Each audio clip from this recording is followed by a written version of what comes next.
I am the Tofu Golem. Please enjoy the video. You start by cutting the phone's workload so it stops generating heat. Turn it off or switch to airplane mode. This halts background radios and reduces CPU cycles. Once done, remove any protective case to expose the chassis and let heat dissipate faster. Make sure you also unplug the charger. Charging increases internal temperature. Move the phone to a cooler area or shade to drop ambient heat. This reduces the thermal gradient and lets internal components cool safely. Now you'll tackle ongoing heat sources by limiting software and hardware demands. Close or force-stop graphics-intensive apps like games, streaming, or navigation. They drive CPU and GPU heat.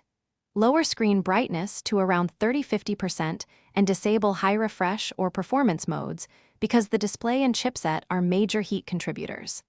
Next, inspect battery and CPU usage in settings or via a small monitoring app to find runaway processes. Finish by applying preventive fixes that stop future overheating.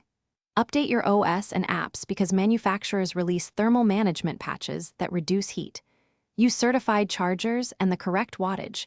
Bad cables or overpowered adapters can generate excess heat. Once done, reapply a case that allows ventilation or use vented cases.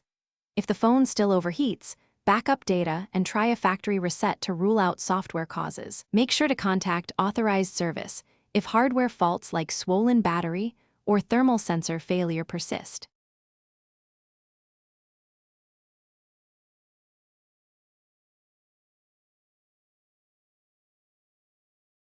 Thanks for watching. Consider subscribing if we helped you today.